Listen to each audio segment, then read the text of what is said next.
당신이 매일 하는 그 행동, 성격 탓이라고 생각했나요? 아닙니다. 그건 생존 본능입니다. 지금 이 순간에도 작동하고 있는 당신을 지켜온 방어막이죠.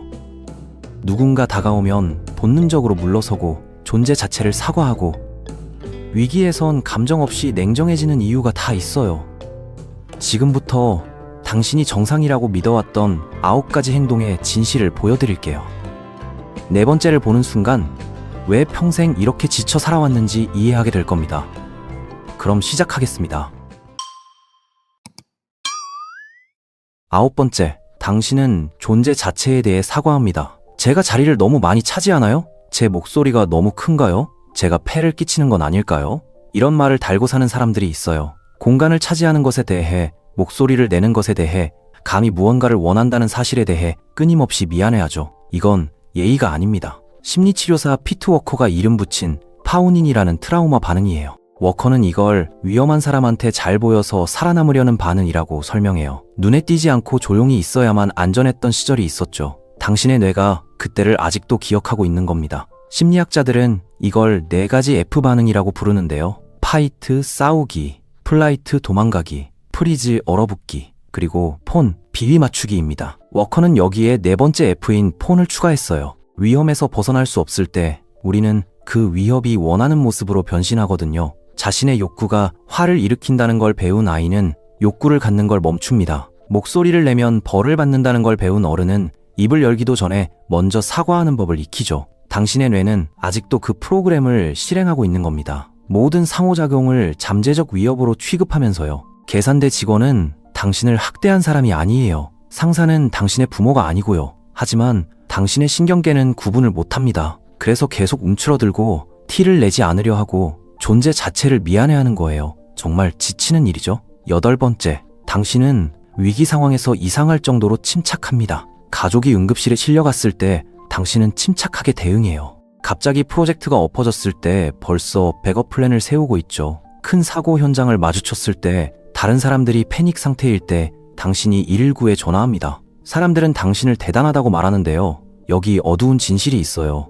당신이 침착한 건 멘탈이 강해서가 아닙니다. 혼돈이 당신의 일상이었기 때문이에요. 당신의 신경계는 위기 속에서 만들어졌거든요. 보통 사람들은 비상사태에 패닉에 빠지는데 당신에게는 이게 그냥 평범한 화요일이에요. 트라우마 연구의 세계적 권위자인 베셀 반 데어 콜크 박사는 트라우마 생존자들이 극단적인 반응을 보인다고 말해요. 특정 상황에서는 엄청난 위기를 거뜬히 처리하지만 누군가 목소리를 약간만 높여도 완전히 무너지는 거죠. 왜 그럴까요? 당신의 뇌는 이미 최악의 순간을 겪어봤기 때문입니다. 이건 대단한 게 아니에요. 슬픈 겁니다. 당신은 생존에 이렇게 능숙할 필요가 없어야 했어요. 7번째, 당신은 세상이 끝날 것처럼 물건을 비축합니다. 비상용 라면 몇 박스, 화장지 대량 구매, 여분의 충전기와 배터리, 곳곳에 숨겨둔 현금 다 챙겨두죠. 이건 준비성에 관한 게 아니에요. 아무것도 없이 덜컥 당할지 모른다는 뼛속 깊은 공포에 관한 겁니다. 부족함을 경험한 적이 있다면 그게 음식이든 돈이든 안전이든 사랑이든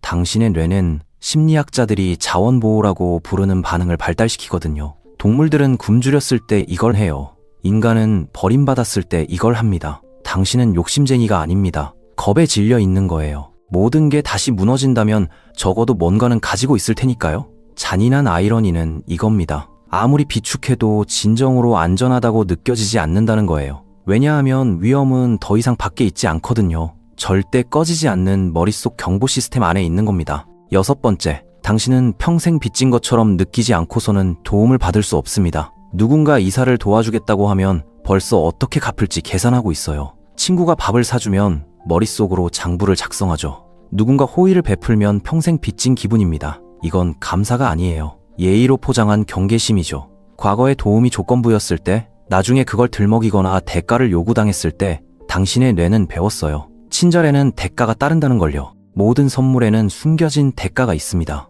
모든 호의는 미래에 갚아야 할 빚이 되죠. 그래서 당신은 도움을 거절하고 괜찮다고 우기고 모든 걸 혼자 짊어지는 겁니다. 적어도 그러면 뒤통수 맞을 일은 없으니까요. 가장 슬픈 부분은 이거예요. 진짜 순수한 친절도 분명 존재하는데 당신의 트라우마는 그걸 믿지 못하게 만든다는 거예요. 만약 이 중 하나라도 자신의 모습을 봤다면 끊임없는 사과나 위기 속의 침착함이나 숨겨둔 비축물이나 거절한 친절 속에서 자신을 발견했다면 이걸 알아야 해요. 당신은 부서진 게 아니에요. 생존자예요. 그리고 당신이 느끼는 피로는 이 패턴들을 매일 반복하는 무게거든요. 이 상처들을 짊어지고 사는 무게예요. 하지만 상처를 있는 그대로 보는 것, 그게 그 무게를 내려놓는 첫걸음이에요. 5번째, 당신은 낯선 사람에게 모든 걸 털어놓거나 아예 아무것도 말하지 않습니다. 새로운 사람을 만나면 회식 자리나 모임에서 10분 만에 전체 인생사를 쏟아내죠. 어린 시절 이야기, 가장 깊은 두려움, 상처까지 전부요. 혹은 반대로 몇 년을 함께 일해도 당신에게 가족이 있는지조차 모릅니다. 중간이 없어요. 이건 성격 문제가 아니에요. 애착 시스템이 완전히 망가졌다는 신호예요. 모든 걸 털어놓는 건 건강한 경계가 뭔지 배운 적이 없기 때문이에요. 누군가와 이어지고 싶어서 사람들에게 고통을 던져버리는 거죠.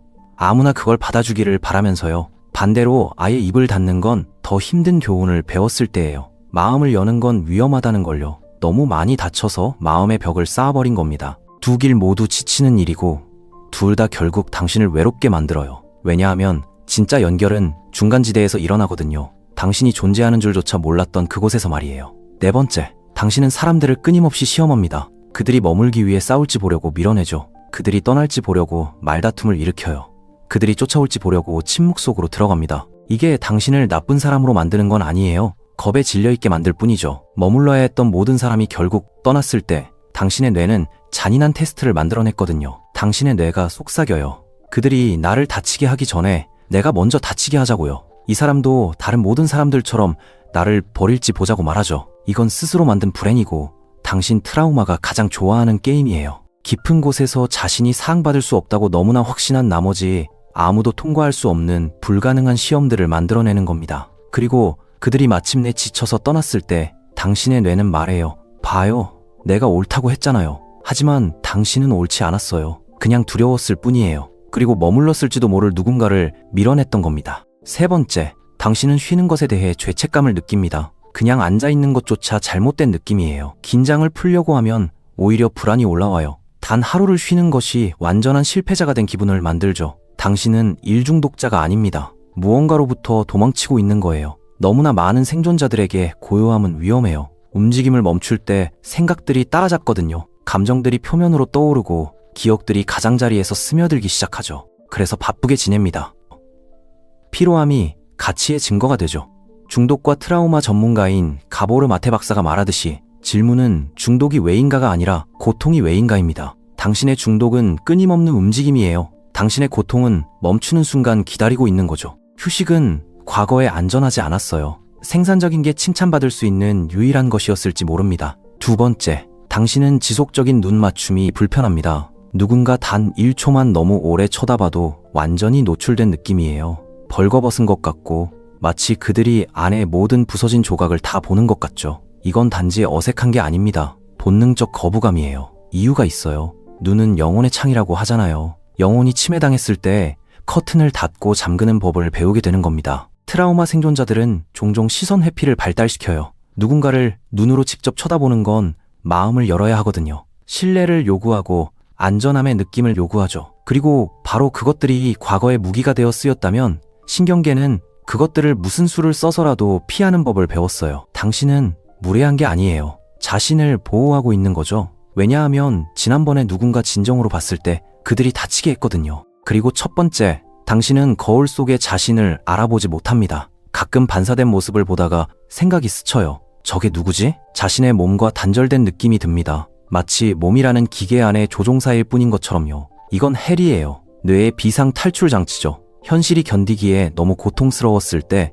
의식은 떠나는 법을 배웠거든요. 거울 응시 연구를 진행한 지오바니 카푸토에 따르면 거울을 오래 보면 사람들은 얼굴이 일그러져 보이고 몸과 분리된 느낌을 받거나 다른 사람처럼 보이는 경험을 해요. 자기 몸에서 떨어져 나온 느낌을 계속 받는 사람들도 있어요. 인구의 1~2%가 이런 경험을 해요. 당신은 미친 게 아니에요. 대처하고 있는 거예요. 뇌는 생존을 위해 해야 할 일을 정확히 했어요. 하지만 들어보세요. 당신은 더 이상 그 위험 속에 있지 않아요. 그리고 어쩌면, 정말 어쩌면 이제 마침내 자신에게로 돌아갈 때가 된 건지도 몰라요. 이 중 어떤 것에서든 자신을 알아봤다면 크고 분명하게 들어야 할 게 있어요. 당신이 해온 모든 것, 이 모든 패턴들, 그건 생존이었어요. 이제 치유에 대해 이야기해봅시다. 당신이 이 모든 걸 인식한다는 사실 자체가 이미 변화의 시작이거든요. 당신의 뇌가 왜 이렇게 작동하는지 아는 것, 이 반응들이 어디서 왔는지 이해하는 것, 그게 바로 그것들의 힘을 빼앗는 첫 번째 방법입니다. 이 패턴들을 알아차리기 시작하면 당신은 선택권을 갖게 돼요. 자동 조종 상태로 반응하는 대신 한 발짝 물러서서 물어볼 수 있죠. 이건 지금 상황에 대한 반응일까? 아니면 과거에 대한 반응일까? 쉽지 않을 겁니다. 이 패턴들은 오랜 세월에 걸쳐 깊이 새겨진 거예요. 하룻밤 사이에 바뀌지 않아요. 하지만 매번 당신이 멈추고 알아차리고 다르게 선택할 때마다 새로운 습관을 만들고 있는 거예요. 뇌에 새로운 방법을 가르치고 있어요. 더 안전한 방법을 말이죠. 존재에 대해 사과하려고 할 때는 멈추고 심호흡하세요. 나는 공간을 차지할 권리가 있다고 스스로에게 말해주세요. 위기가 왔을 때 자동으로 침착 모드로 들어간다면 나중에 물어보세요. 내가 정말 괜찮았을까? 아니면 그냥 생존 모드였을까? 감정을 느껴도 괜찮아요. 자원을 비축하고 싶은 충동이 들 때는 나는 지금 안전하다고 말해주세요. 누군가 도움을 제안하면 그냥 감사하다고 말하는 연습을 해보세요. 어떻게 갚을지 계산하지 말고요. 처음엔 불편하겠지만 연습할수록 쉬워져요. 모든 걸 털어놓고 싶거나 완전히 닫아버리고 싶을 때는 중간지대를 찾아보세요. 누군가를 시험하고 싶을 때는 솔직해지는 용기를 내보세요. 나는 당신이 떠날까봐 두렵다고 말하는 거예요. 쉬는 것에 죄책감을 느낀다면 휴식은 게으름이 아니라 필수라고 기억하세요. 생산성은 당신의 가치가 아니에요. 이 모든 것이 시간이 걸려요.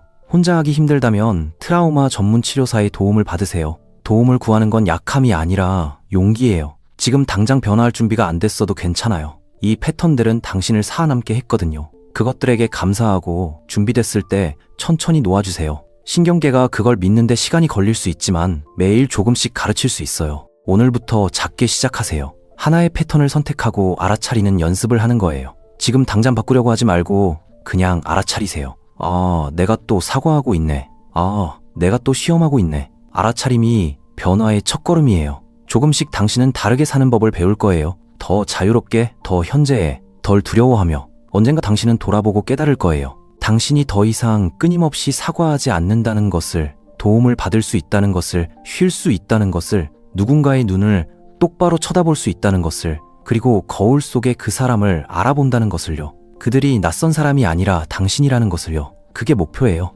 자신의 몸 안에서, 자신의 삶 안에서 집에 있는 느낌, 더 이상 생존하는 게 아니라 실제로 사는 거예요. 그리고 그건 가능해요. 얼마나 부서져 있다고 느끼든, 얼마나 희망이 없어 보이든 상관없어요. 길이 있어요. 그리고 치유는 가능해요. 당신은 이미 가장 어려운 부분을 해냈어요. 살아남은 거니까요. 이제 살아있는 법을 배울 차례예요. 오늘 준비한 영상은 여기까지입니다. 구독과 좋아요는 큰 힘이 됩니다. 시청해주셔서 감사합니다.